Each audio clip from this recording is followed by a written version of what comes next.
because this book actually brings together two of my homelands. One is Bhutan and the other one is Vietnam. You might ask, why do we launch a book on happy organization, which is really about implementing GNH in business, in a symposium on education? Well, the answer seems quite obvious. We want to educate children and young people to be better citizens and to be able to implement the values that they have acquired during their education in the workplace. But for that to be possible, we need workplaces that value compassion, mindfulness, gratitude, human values. As long as businesses only focus on mere financial profit, without taking into consideration human values, the importance of the planet, of preserving our precious and fragile planet, business will not be a force for the good.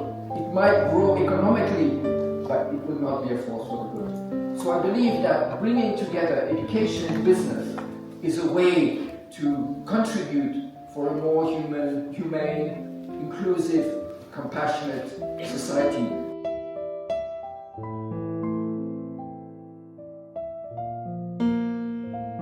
So education has been really at the center of my life all the time. My first job was as a teacher in a high school, and then I moved on to adult education and then GNH and so on. But really for me, education is at the core of human life, because we are humans because we learn, because we grow, because we develop, because we transform. If we stop learning, we stop being humans.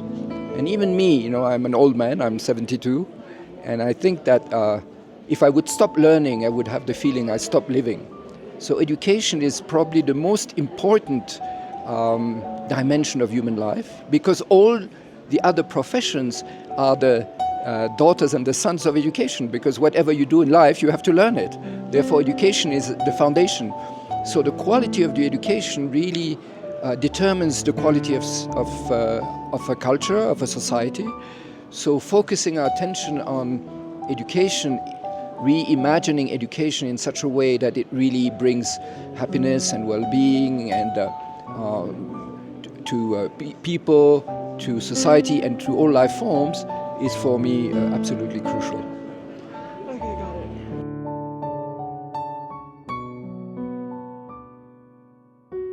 it. Of course, it's difficult to say what positive impact I make, because it's not me that's making the impact. It's really, I think, the needs of the world and how we try, not personally but collectively, to answer to these needs of the world. And so I think that one very important dimension is we have developed the so-called Happy School project. And Happy School is really about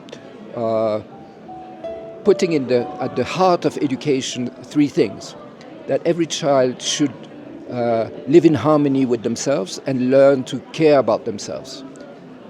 The second thing is every child should learn to live in harmony with others and with society and know how to care for others in society, meaning having good relationships based on trust, respect, love, friendship.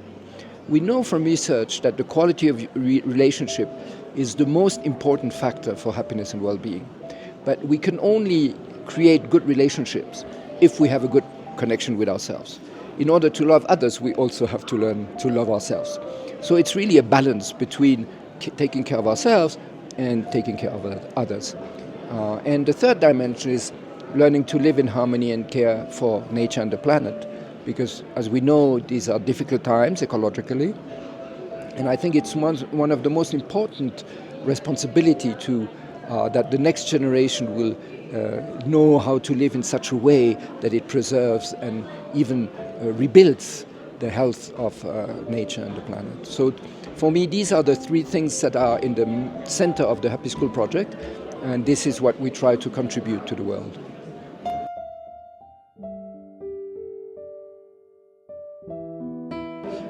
So the first advice is not to be afraid. I know many young people there's so-called eco-anxiety, because they're aware, the situation of the planet is difficult. People can get very anxious and fear for the future.